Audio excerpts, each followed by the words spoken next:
哪个男生觉得你嘴对吗？他是一个外国人，他人就把他我的意思不是很拉到一起去。现在我那个性格有点不一样，就是在我们刚才那么骚人，后来都没看我跟说好了不好。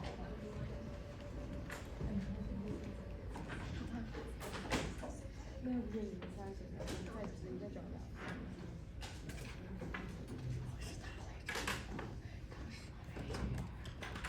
他先问那个，然后我就提前给他发了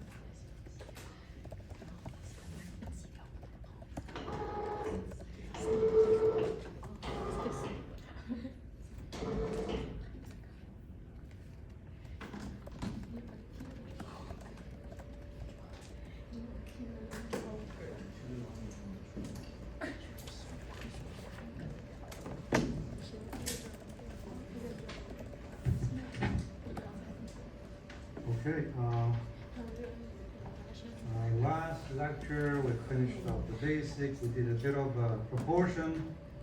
We're gonna do more of it.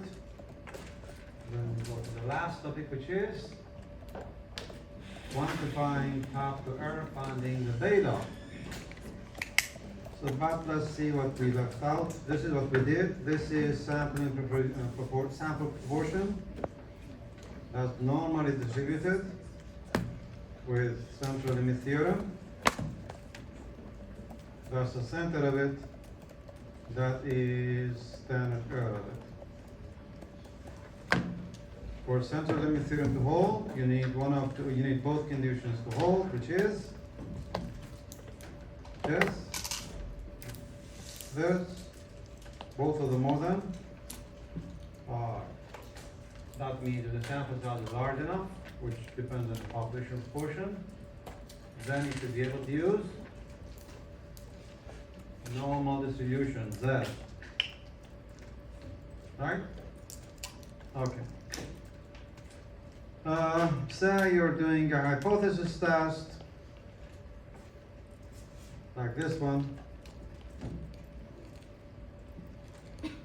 You're testing whether the population proportion is 20% or not at 1% significance level. Now you have to check whether the sample size is large enough to use that. Alright, this has to hold. Both of them should be more than 5. You don't have the population proportion, obviously, but if you do a hypothesis test, you assume the null is correct. So you assume that's the population proportion. Alright? You take this one and multiply by this, that's more than 5. You're fine. You can use that. Alright? Because the sample size is large enough. Alright, so now you can find Z stat by taking your evidence, which is this one, standardizing by the norm. You need a standard error, which will depend on the population proportion, but the population proportion is assumed in the norm, so they shouldn't use the norm. Right? So for the denominator, which is the standard error of this one, you use this one because you assume the norm is correct. Right? That is the standard error.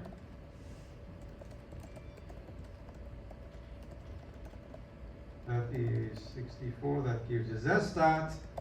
We call this step number 2, and everything thereafter will follow. What do you get for your Z stat? What's your Z stat?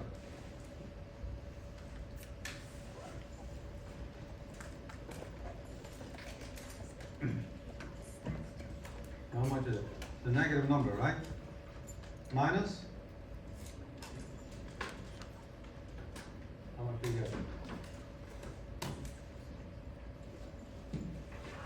0.5. What? 0.5. Minus 1.5. So ignore the sign, check the table, subtract 1.5, that's the p-value. If the test one-sided, if it's two-sided, you multiply it. In this case, that's a two-sided test. You should multiply it, but you should go to the normal table, see what 0.5 give you, put it there. Right? Well, fortunately for the p-value is always 0.5 minus, ignoring the sign. And then if it's two-sided, you double that.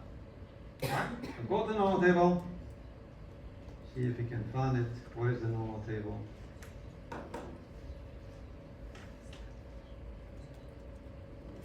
Where's my normal table? Go to the normal table. This is it.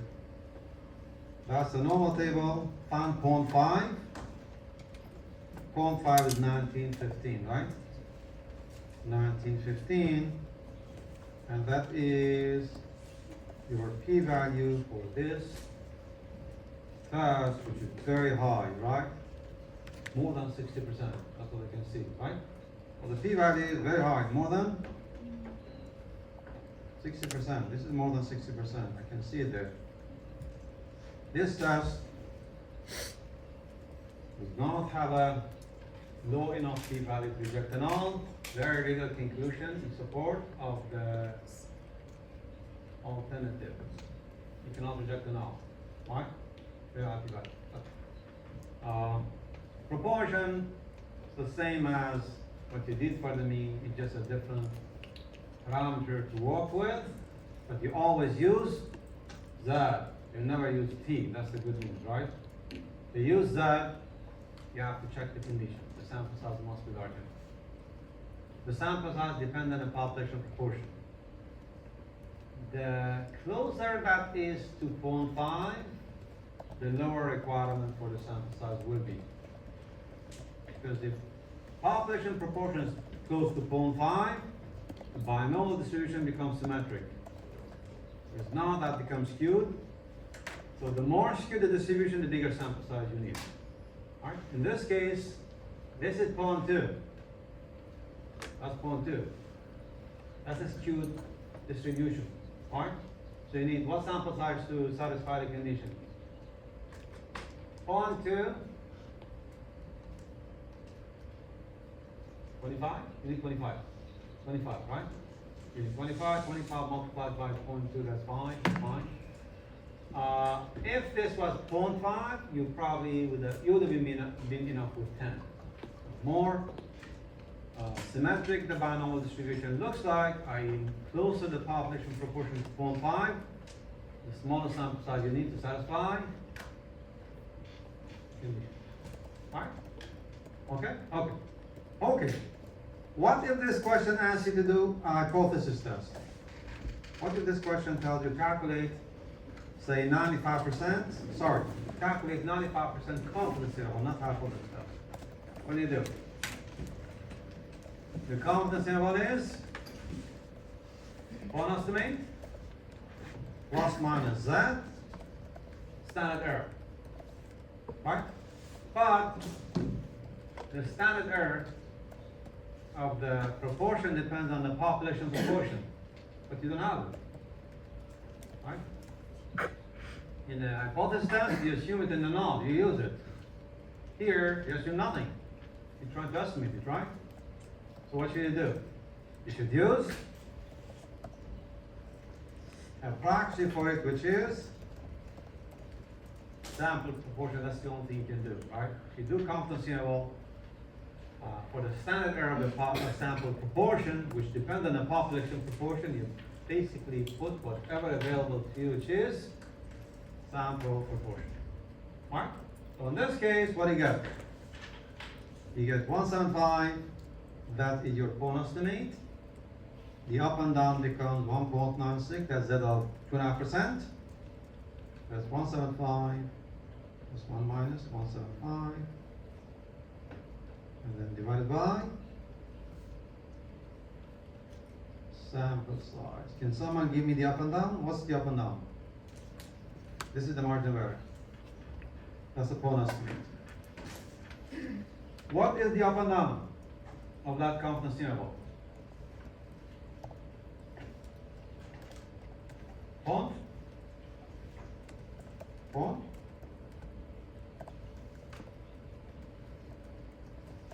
want to get the range using the up and down for the population proportion, but I need the up and down. What's the up and down? 0.082. 0.082, that's the margin of error. So that should be Oh no, the margin of error is 0.093. Sorry. the whole thing 9.3? The margin of error, yeah. 9.3? Yeah. Okay. So if you add it up, what do you get? 26.8? Am I right? That's the upper end of the range, right? Add it up. What's the lower end? If you subtract this from this, what do you get? 82?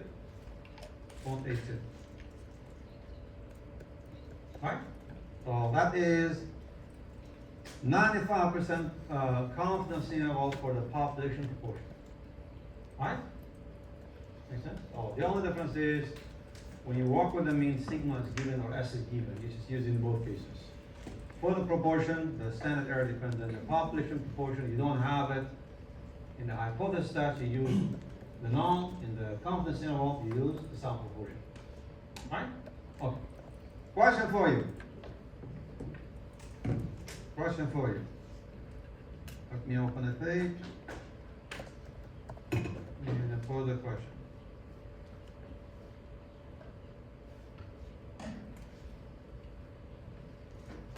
Suppose this confidence interval is found, and you're asked this question. You're asked this question. Test if the population proportion is 27% or not at 5%. What would be your conclusion? Suppose you found the confidence interval or it's given to you. Someone asks you to use it and do this test. You don't want to do the test in a traditional way. No requirement to calculate test statistics. Use the confidence interval, do this test. What's your conclusion? You reject them or you don't? Well, the rule of thumb still applies. It applies to everything. If you're doing two-sided test, if the alphas match, they do. They do. Then the null falls inside, you don't reject. If it falls outside, you reject. So outside the rejection area, inside is not the rejection area, right? 27% falls outside. So you should reject the null at 5%. Alright, so the same thing that we have with the mean is applicable here as well. Alright? I reject the null. Reject the null because this falls outside 95% range. As I said, if it was fallen inside, I would not have rejected. The requirement for that rule of thumb to hold is you're doing a two-sided test, the alphas match. If it's one-sided test or the alphas don't match, then it won't be that straightforward. Make sense? But if the alphas match, the test is two-sided, inside, you don't reject outside. Alright? Okay, that's one. Note number two. Quite often, when you read polls, they give you a margin error that is normally round. Like 2%, 3%, 4%, right? You're not going to get 9.3%, right?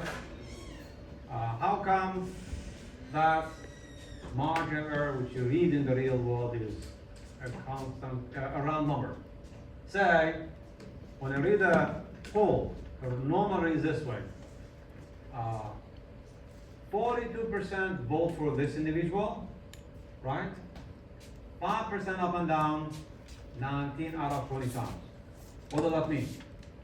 The poll is this way. Based on our poll, 42% vote for this individual. 5% up and down, 19 out of 20 times. What does that mean? It means we have a confidence interval. What a poll estimate is 42%. That's the meaning of it, right? That is 42%. The margin of error, that's the up and down, is 5%. 19 out of 20 times, that is 95%. Normally, they don't say 95% for some reason. I guess people don't understand what percentage is sometimes. They say 19 out of 20 times. Right? That's sort of the reading. The up and down is set at 5%. They take a poll. This is what the poll shows. So somehow the up and down is preset to be 5%. How do they do it?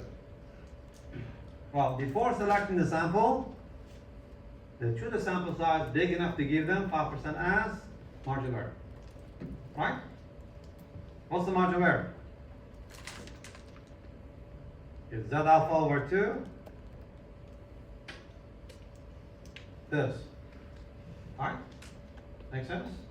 This is 1.96495%. Alright? What about this one? Where do you get this one from? We need, if you want to find N, you need this one. How do you find this one? So in our sample, the one that we did, if you want the margin of error to be 5%, the sample we did, alright, what should we put for the proportion there? Oh, we have a prior sample, we put it. We had a prior sample. If you already taken a sample, show the number, we use it, that's the best we can do. So in our case, we had a sample that showed 17.5%. We're going to use it. So put here 17.5. Alright, then the only thing you do is find them. What would be N? That was the sample size that ensures a margin error of 5% in that example. Alright? In the prior example, if you want the margin not to be 9.3% to be 5%, the sample size should be at least what this would be. Can someone calculate it? What would it be? There's a formula for it, obviously. There's a formula for it, obviously. You can basically set it up by squaring both sides.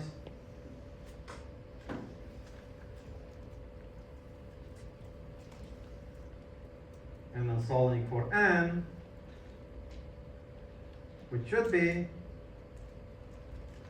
I guess this one, right?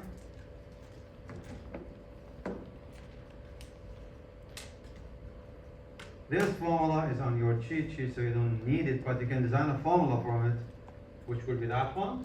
We're just solving it. Right? Square both sides, get rid of the square root and solve it, which I did there, right? You can solve it, end up with a formula, which I wrote down there. That formula is on your cheat sheet. But I need the N. What do you get for N? What do you get? It will be higher than what it was before because that gave us a margin error of 9%. We want it all the way down to 5%. What do you get? 222. 2? 222. 2.2? 222. 202? 222. 220. Give me the exact number. Don't round it. 1.9 or something. No matter what the number is, you always round up. Otherwise, the margin of error will be slightly higher than what you want it to be. So you always round up. Rarely to become round when you solve it. But whatever you get, even if it was 221.1, I would have rounded up. You always round up. Alright? So if you have a prior sample, use it. What if I don't have a prior sample? What if no sample is ever taken from that population? What do I do? Suppose you haven't taken a sample yet, this is the first one. What do you do? Where do you get this from? Yeah.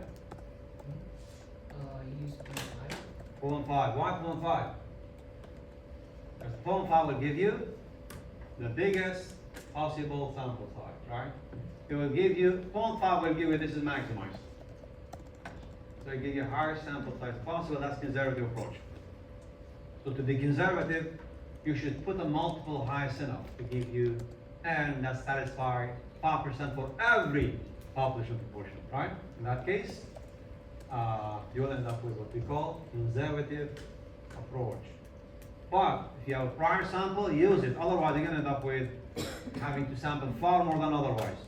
If you don't have a prior sample, that's the only thing you can do. Be conservative. Use a sample size that satisfies the margin error for all proportions, i.e. put 0.5.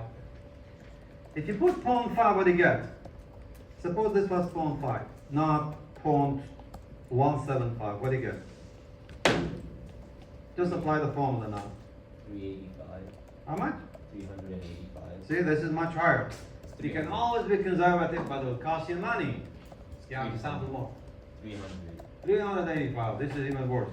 See, being conservative costs a lot of money here. You have to sample 160 more than before. If you have a prior sample, use it. If you don't have a prior sample, the only thing you can do is be conservative, use 0.5.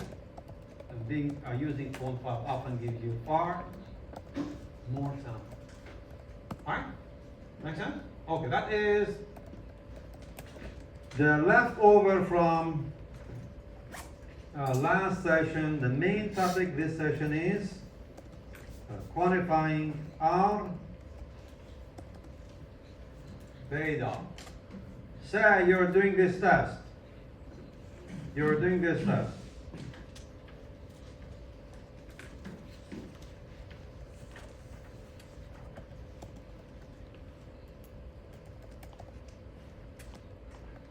Right? Okay, you're doing this test. The sample size for the test is already set as 64. The population standard deviation is 12. The only reason I give a sigma, because you'll thin a bit. If you don't have this one, you are forced to use T, and T table does not allow you to calculate the probabilities, or you're not going to be able to calculate the beta. You will be range bounding it. So the only reason I give you sigma just to use that. That's it. Otherwise, if sigma wasn't there, the whole thing applies, but instead of Z, you will be using T. Make sense?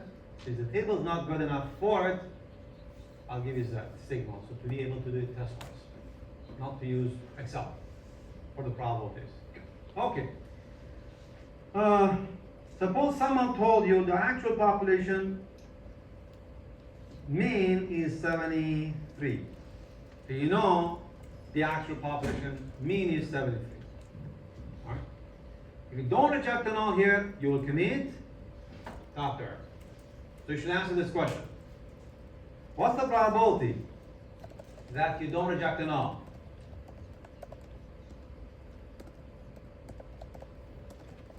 If mu is 73. If you calculate it, that will become beta for that alternative. What's the probability you don't reject the null? If the actual population is 73, is the alternative correct? If you answer that question, you have calculated beta for that alternative. Obviously, there will be infinite number of betas because there are infinite alternatives. Anything other than 7 is an alternative. So you can technically calculate infinite betas, each one will correspond to one alternative. Alright? Okay. To answer this question, you have to answer this first. Where is it that you don't reject the null? You have to find this. When do you don't reject the null? In which case you don't reject the null? That's the first thing you have to answer, right? Suppose you do the test at 5%. When you don't reject the null, this is what you do. You assume the null is correct.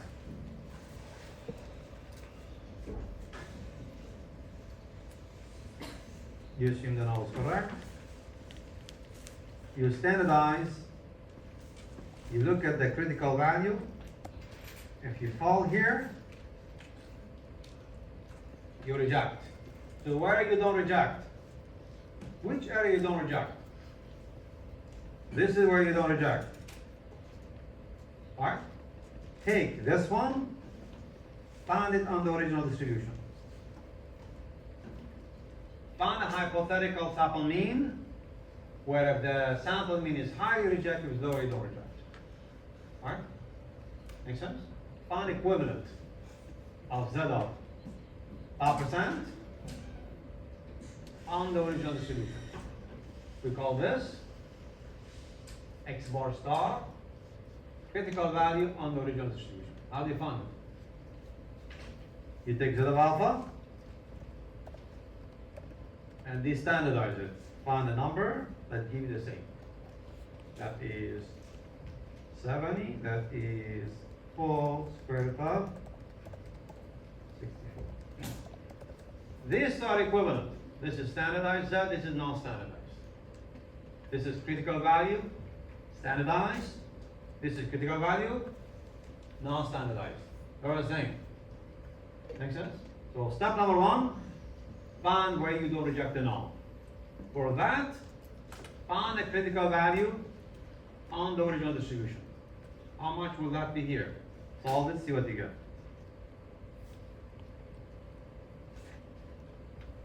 This would be 70 plus, what is this one? 1.96, that's about 5%. 1.96. This is 12 square root of 64. Or if you generalize it, this is the null, that is 0 alpha. This is sigma square root of alpha. That is what we call critical value on the original distribution. A point where if the mean is higher, you reject, if it's lower, you don't reject. Alright? What is this number for our example? What is this one? Calculate it. 72.94. 72.94. That is 72.94. This is 1.96. This is 72.94. Basically, you can do a test two ways. Take a sample, standardized, compare it with this one. Or just take a sample, compare it with this one. It's the same. If your sample mean is higher than this one, you reject the null. Alright? Because if you standardize it, it falls in the rejection area. It's the same thing. This is equivalent to this one. These two are the same. One is standardized, one is not. Alright? Okay. Here you reject. Here you don't. Right? So now I answer the first question, which is you should find where you don't reject the null. You don't reject the null if X bar is less than 72.96. That's when you don't reject, right? Make sense? That is when you don't reject. Now, what would be the chance of that happening if the population is 73? If you answer it, that is the beta less than 1. Make sense? This is when you don't reject the null at 5%. What's the chance of that happening if the alternative is 73? If you answer it, that will be the beta. How do you answer that question? Well, to answer that question, you take this one, standardize by this, find the probability of less. Right? That's the probability of getting less than this. And that's the population proportion. This is what you do. You take this one, standardize by 76, by 73. That will give you what we call zeta beta. We call it zeta beta. Then find the probability that Z is less than just the beta. If you do it, that would be the beta. That's the probability of getting your null not rejected if the population mean is 73. So what would be zeta beta? Can someone calculate zeta beta? Give me that number. If you take 72.96 standardized by 73, what do you get? It will be close to 0, I guess, there. A negative number close to 0. How much do you get? Negative 0.04. Minus 0.04. like this? Yeah. Like this. So, go to null table, find a probability of less. That is when you don't reject the null. For that alternative, that's your beta. Z is negative. You want to find a probability of less. What do you do? Follow the rule of thumb. Z is negative, right? You want to find a probability of less. What do you do? 0.5 plus. Subtract or add? Add. Add.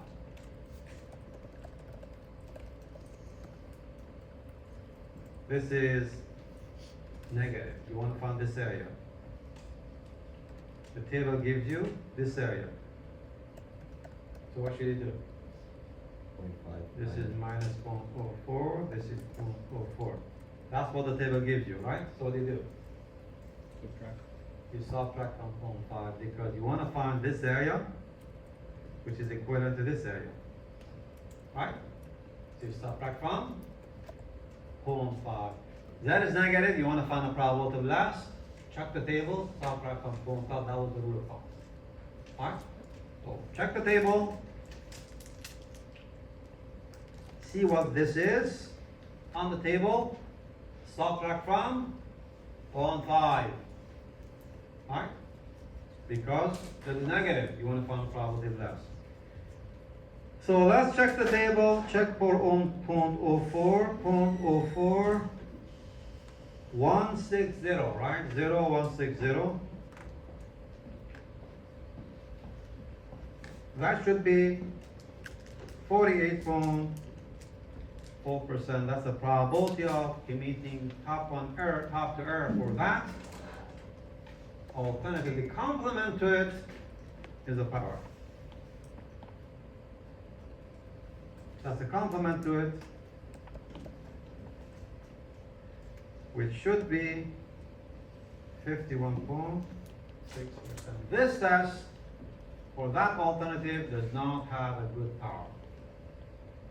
Treat the power like confidence, you want it to be more than 90%. Treat the beta like alpha, you want it to be less than 10%. This test for that alternative does not have a good power. You're going to make an error. Good chance you're going to make an error. We don't reject the number. Alright? That's the chance of it. Make sense? Okay. So let me set it up again in general, show you what I did, then the rest hopefully will come. Example. This is what you do. First, set up the hypothesis. Say, this is your hypothesis. Upper tail for time being. Alright? That's step number one. Step number two, find critical value on the original distribution. That is for upper tail. Alright? So assume the null is correct. Find a critical value on the original distribution. That's what you do in step number two. Alright? Okay. Step number three, find zeta beta. Take your critical value, standardized by the alternative. Alright? The alternative is, for upper tail test, anything more than mu0. Anything to the left, right, is an alternative. Say the alternative is this one.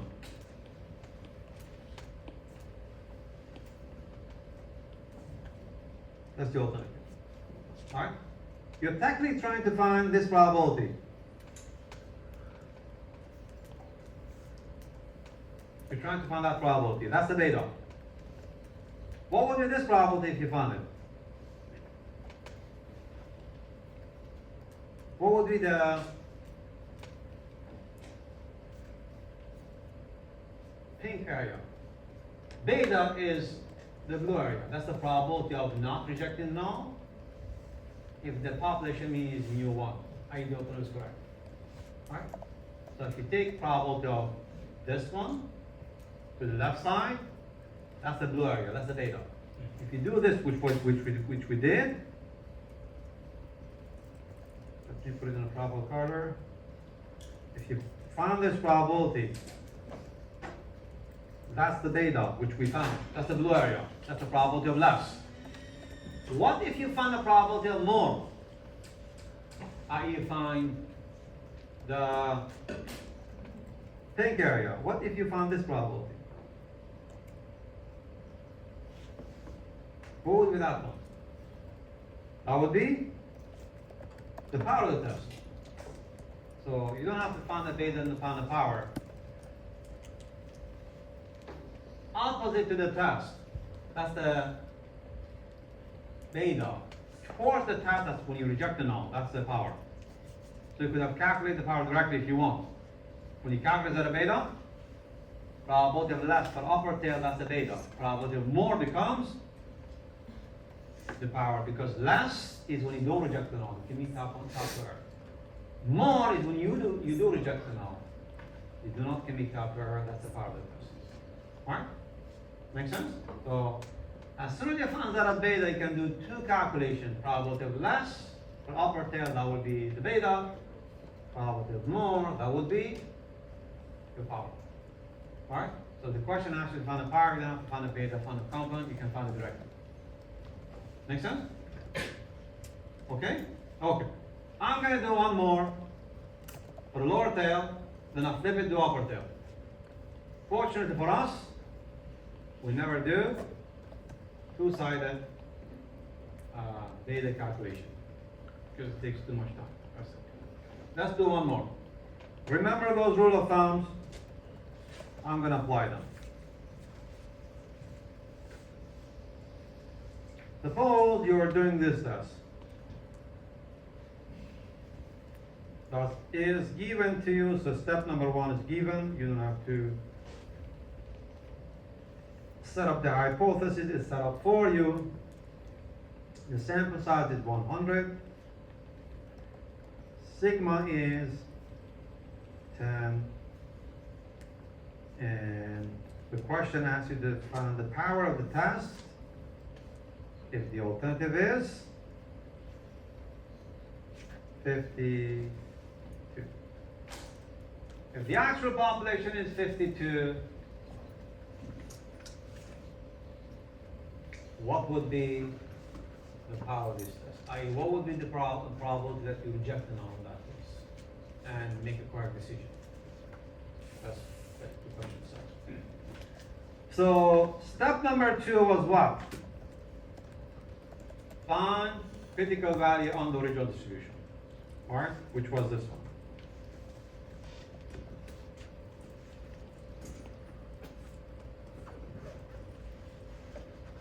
I need the alpha, suppose alpha is 1%.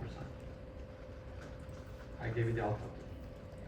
So that should be 50 plus, what is the 1%? It's 1.645. How much? 1.645. Is it a 1%? Oh no, Oh, that's much higher than that. that's 100%. As I said, you can use the last row on T. That is basically Z. So what do you get there? 2.33. Don't want to use normal table. The last row is actually Z. Because T and Z converge when the division freedom is infinite. That is 2.33. 2.33. That is 10. That is square root of 100. People sometimes mix up this. They think this is confidence interval to split the alpha. It's not a confidence interval. It looks like it, it's non-confidence interval. You don't split it in two. Don't split the alpha. It's a one-sided test. If the test was two-sided, you would have split the alpha to get that. But we don't do beta calculation for two-sided test. So don't split the alpha. Just keep it. It's 1%, 1%, right? Not a confidence interval. This is a rejection value, critical value on the original distribution.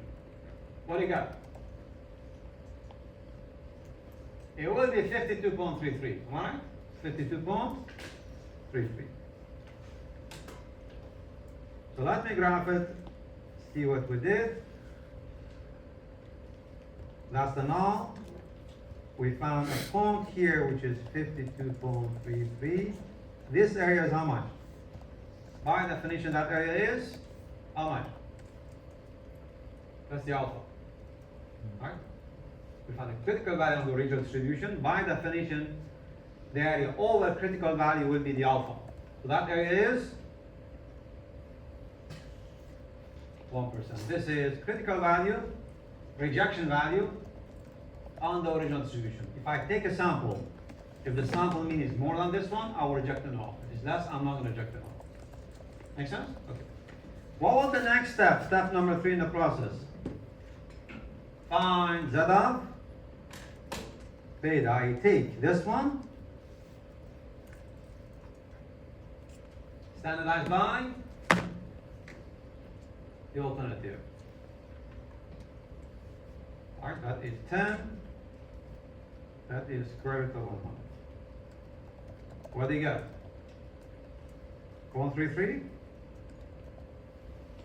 Do you get 0.33? Yes. Yes. So graphically, the alternative is where? The alternative is a bit to the right of the critical, a bit to the left or right. To the left of critical value. Graph in accordance. Graphics make sure the graph makes sense. So this is the way I graph it. This is 52. The graph in accordance. That is what you're trying to find. For this one. Which one is beta? Which one is power? The question asks you to find a power. The question asks you to find a power. Which area of interest? Red or black? Which one is a power? Which one is beta? Red is power. Red is power. Towards the test, that's the power. That's when you reject, you make a correct decision. Opposite, that's when you don't reject, you make tough error. So towards the test, more. That's the power. Less, that is beta. The question asks you to find the power. The power will be probability that Z is more than 0.33. That is the power. You can always calculate beta from a complement, but that's a step you don't want to do, an extra step you don't want to do, right? So you need to find the probability more for the power. If the question was beta, I would have calculated probability of less. Always a complement. So Z is positive, you want to find a probability of more. What do? All the rule of thumb. Z is positive. That's positive. You want to find probability of more. What do? After going to the table and finding the number. Go to the table, find 0.33. 0.33 on the table is how much? 1293. The table gives you 1293, right? See it? This is the number you get from the table, 1293. What do I do with it? The table gives me 1293. I want to find probability Z more than this. What do I do with it? Do I subtract from 0.5, add to 0.5? What do I do? I subtract from 0.5. Z is positive. I want to find the probability more. It looks like a p-value. Subtract from 0.5. That is 0.5 minus this, which is your power. That would be how much?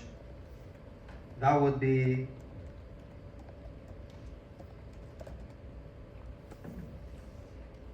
I guess 33. Like this? 37. Oh, 37. 37. That's the power. That's the power. If I want to find the beta, it would then probability that Z is less than this one. And Z was positive, probability of less, I would have added 2.5, whatever the table would have given me.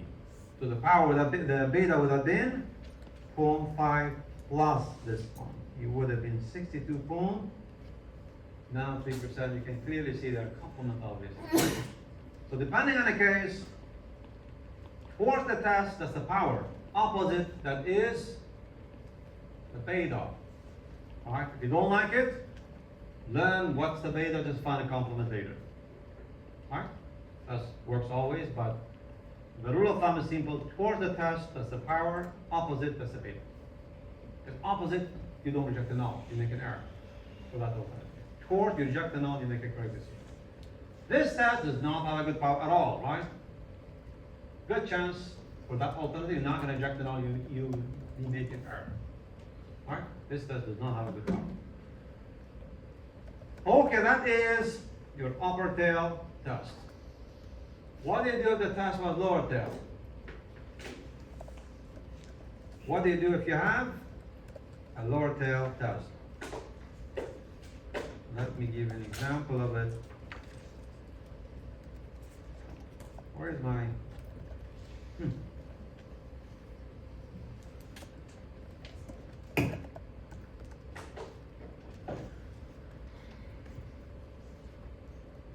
Let me open a page.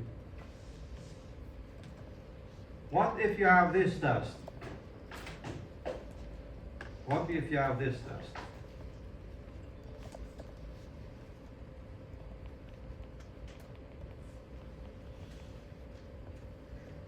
That's the lower tail test, right? Sigma is 10, N is 100. And you're doing the test at 2.5%.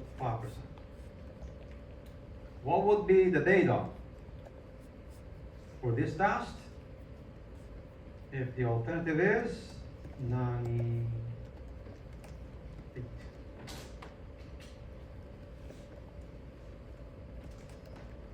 The alternative is 98. Anything less than 100 is an alternative. That's one of them. How do you calculate beta? For the alternative of 98, if you're doing a test at 2.5%. Alright? Okay. The lower tail test, you assume the null is correct. You need to find a critical value on the original distribution. It will fall to the left, not to the right. The lower tail test. Alright? This area becomes how much? This is the alpha. That's the critical value on the original distribution, which corresponds to that alpha. That will be 2.5% in the process. The test is set for you, so you need to find that x bar star. How do you find x bar star? How do you find x bar star? In the upper tail test, that was a null plus. In the lower tail test, it's just a minus. The Calvin copy of the tail test. In the upper tail test, it was the null plus. Here is minus. The rest is the same.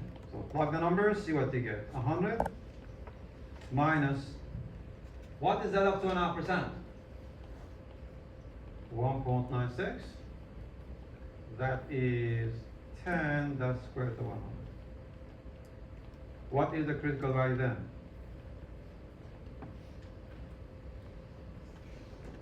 9804. 9804. Let me make this one smaller so we get a different number because we're getting some stuff around 0. Let me make this 97, just for the sake of it. Okay, so that is a critical value on the original distribution. That is this one. If you take a sample, sample mean is less than this one, you're going to reject the null. If it's more, you're not going to reject the null. Alright? Step number 3 is exactly as before, find zeta beta. So small difference in step number 2, but no difference in step number 3. Get this one, standardize by the alternative, and find the number. That's what you find. Make sense? Remember, zeta beta can be anything from minus infinite to plus infinite. Has nothing to do with the direction of the test. So it's not like upper tail I should get positive, lower tail. That's not true at all, right? It can be anything. Don't form expectation there. This could have been minus 100, could have been plus 100. Make sense? Technically. So zeta beta, don't form expectation is not like upper tail I get a positive, lower tail I get negative, the other way around. No relation. I found zeta beta. Okay? Let me graph the alternative there. The alternative is to the left of the null. That's the alternative. If I take the critical value, I can find two areas. This is one, this is another one. I can find these two areas. Zeta beta allow me to calculate both of these areas. Which one is beta, which one is power? Zeta beta is an attempt to calculate those two areas. I can calculate both of them using zeta beta. Which one is power? Which one is beta? You have a black area, we can calculate using zeta beta, and a pink one. Which one is beta? Which one is power? The black one is power. Yes, towards the test, that's the power. Opposite, that's the beta. Opposite, that is when you don't reject the node, you can meet top to earth. This is beta, that's the power. This is beta. So opposite is power, beta towards is power. So now I want to calculate beta. That is probability that Z is more or less than this one. I want to calculate beta, which what the question asks me to do. More. Should I calculate more? More. That's more to the right. Probability of more. That is beta. Alright, beta is probability of more in this case. That is when you don't reject the null.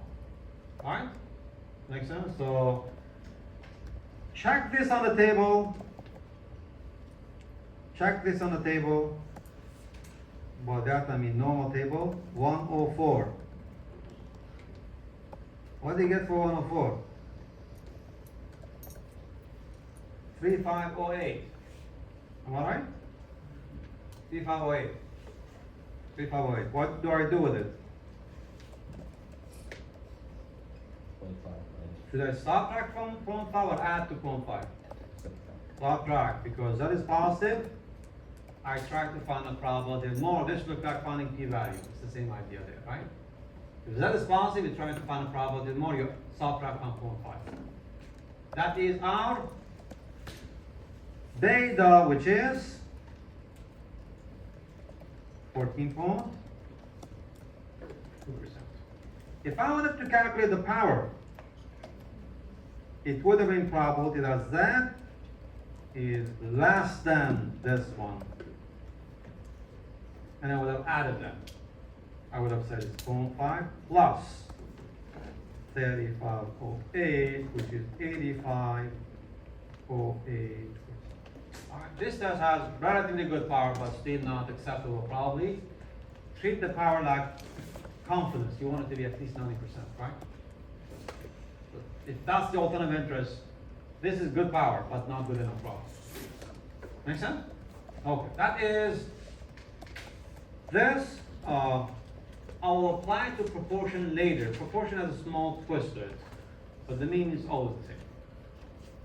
Let me go back, see where we stand. We are done with this. We did upper tail, we did lower tail. We haven't touched two-sided. We don't do two-sided test-wise. You don't have to worry about it. But the test was two-sided, then you have to find two critical values. In between, you don't reject. Outside, you reject. So in between, you create beta. Outside, you create the power. That complicated the calculation because there are two critical values. We don't do it. Make sense? So it's not like it's not doable. For simplicity, we don't do power calculation for two-sided tests. Alright? Not like complex at all. It's just too much calculation. Okay, what is a prime determinant of the power data? Say we're doing an upper tail test. We're doing an upper tail test. That's the critical value. Say that's the alternative. That is the beta. That is the power. Right? How how can we improve the power? That's the power. True order test is power, opposite is a beta. Right? So how can we make this bigger? By looking at the graph, how can we make the power higher? Yep. Decrease the x star, like the critical value. You say, bring this down, make it smaller. How can I make that smaller? This is x bar star. See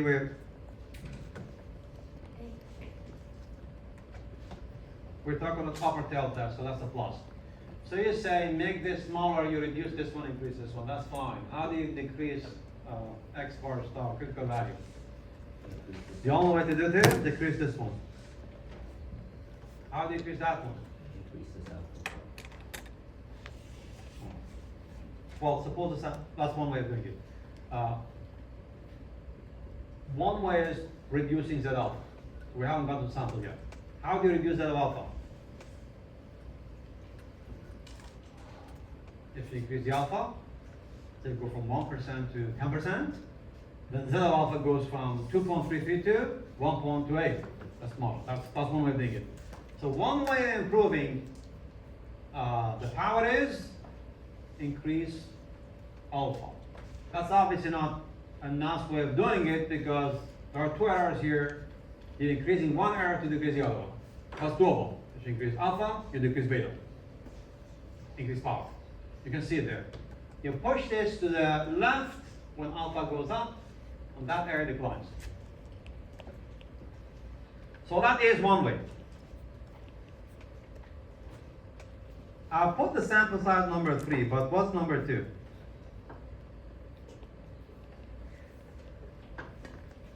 So don't tell me sample size yet. I know sample size will decrease that one. That will work as well.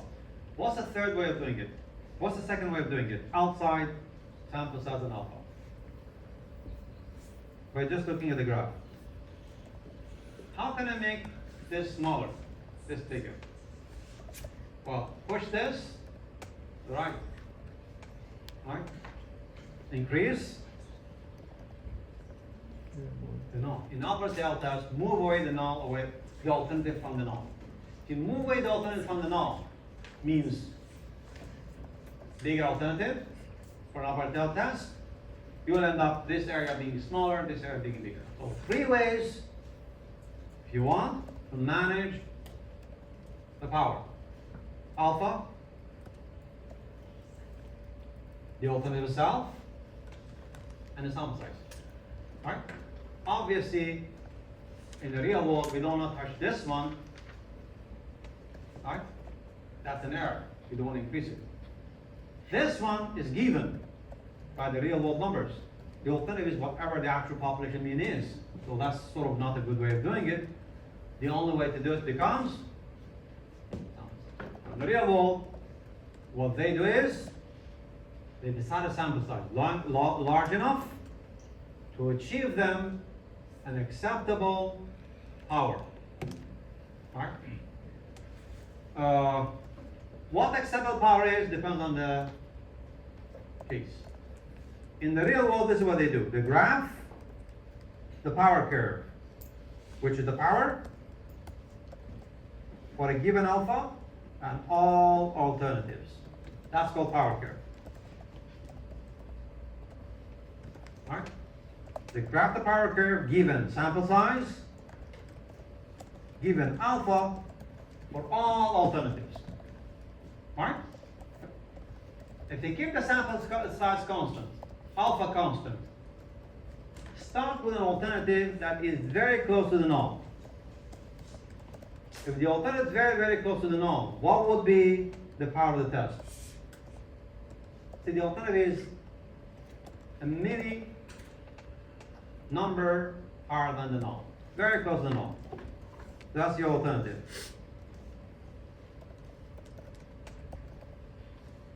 What would be the power of the test? That's the smallest power you can ever get. Right? Given alpha, given sample size. If the alternative is very close to the null, how much is this area?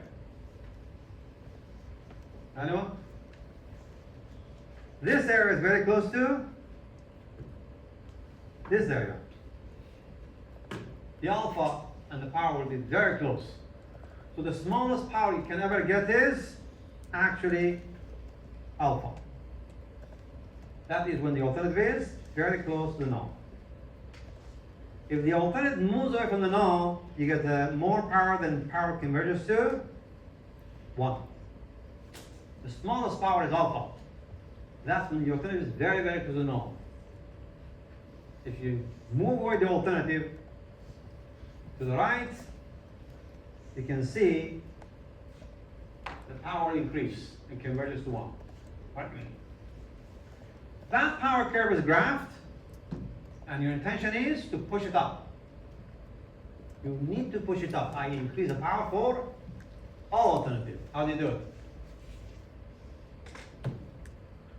How do you push that up?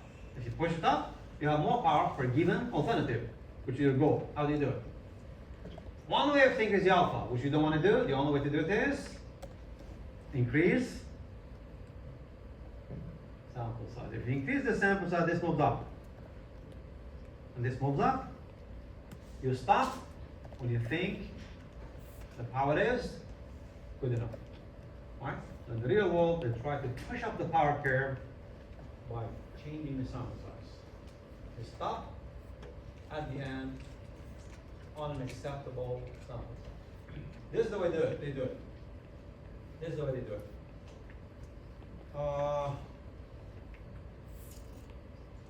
Let me go to the setup here. What happened? See, my finger doesn't work anymore. This. Go to this one. That's step number 2. Step number 3 is this one.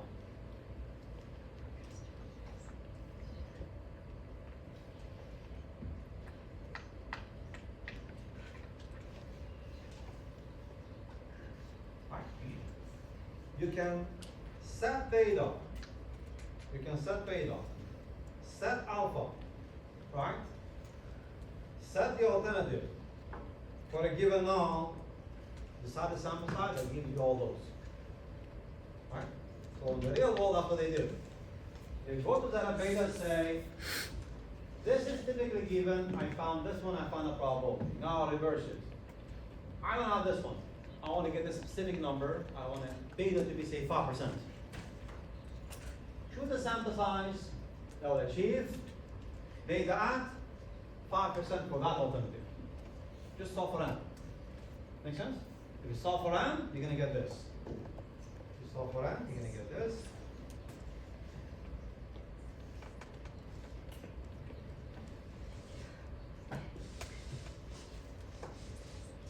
Both absolute values. Squared, sigma squared, the difference between the two. So in the real world, the sample size is chosen for a given beta, a given alpha, and a given alternative, and then you would achieve a goal of setting the power curve, whatever you want to do.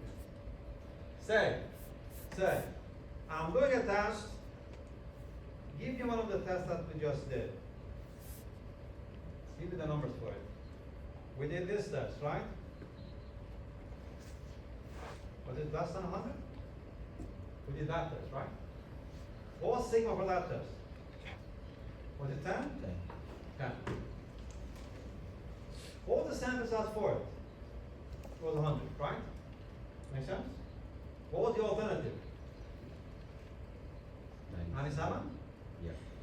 What was the alpha? 2.5. 2.5. Now, what was the beta we calculated? We did calculate the beta. What was the beta we calculated? So I'm going back to one of the examples where we use those. We did calculate the beta there. How much was it? 14.92. 14 point? 14 point? 92. 2%? 9%. You think this is too high, you don't like it. This is way too high. That sample size could increase to give you whatever beta you want. So the question now becomes this. What would be the minimum sample size? If you're on the same test, the same alternative, to yield at most 5% beta. This is too high, you don't like it, you want to improve upon it, right? What will be the sample size to ensure you get at most 5% beta? So let's apply it. Apply the formula. Z of alpha is Z of 2.5%. That is 1.96. I decide the beta to be no more than 5%. What is Z of 5%? Lower absolute value, ignore the signs. It doesn't matter upper tail, lower tail, the sign is immaterial. Lower absolute values. What's Z of 5%? How much? Check the table, give me Z of 5%. If you don't like the Z table, check the T table, you get 1.645. That's 1.645.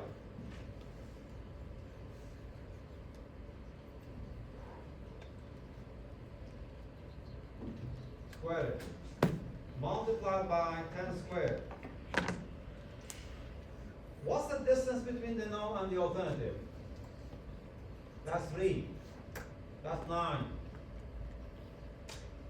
It's the distance squared. So it doesn't matter which one you put first, which one you put second. It's the distance, because it's squared. The distance 3 squared, that's 9. What do you get?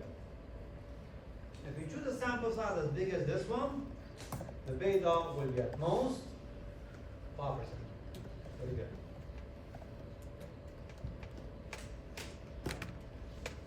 Yeah. I have a question. Yeah. So we're trying to decrease the sample size to decrease we're beta. trying Oh, to we're trying to increase. Okay. Increase the sample size. Because this is too high, we want to lower it. Okay. What do you get now? It will be higher than 100, definitely. How much do you get? 145. Give me the exact number. 144. 144.4. You always round up. If you don't, the beta will be slightly higher than 5%. You always round up.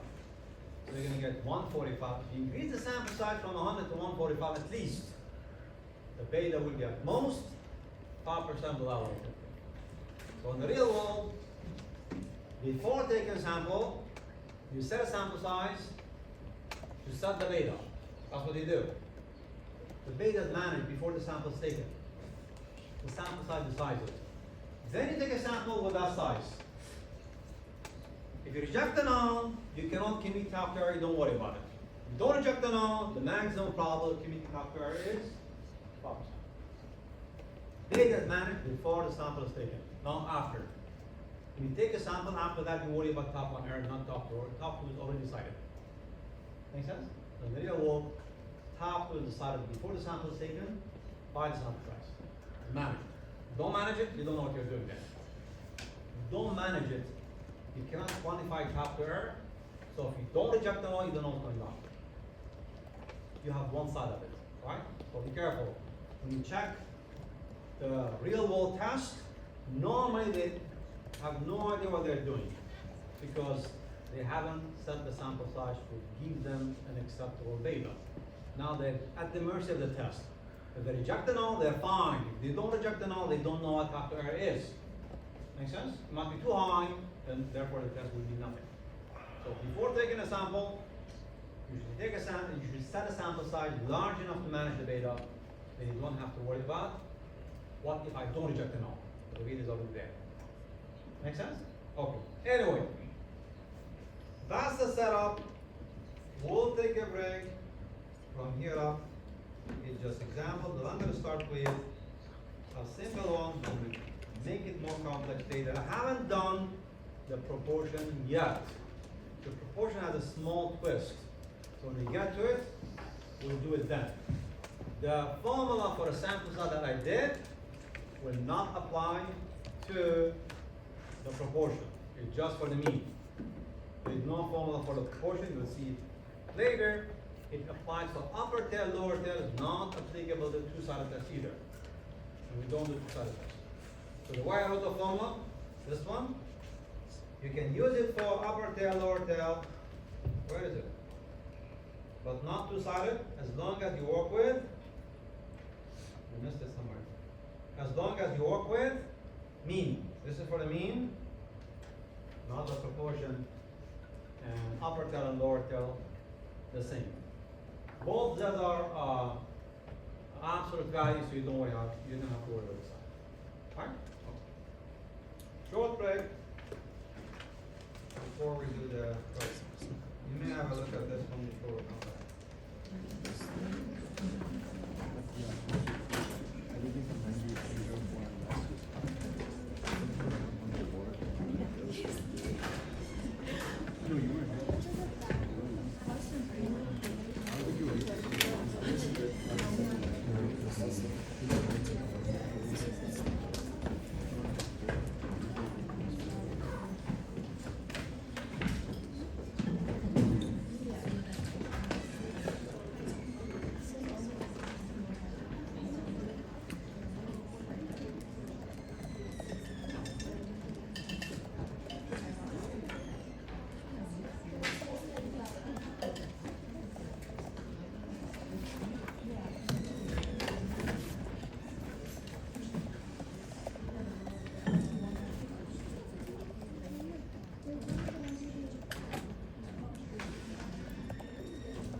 Fuck, this is the end of summer. What are you doing?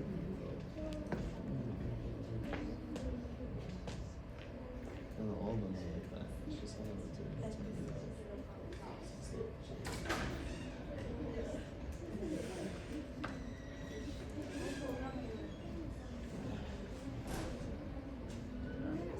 But like, I'm super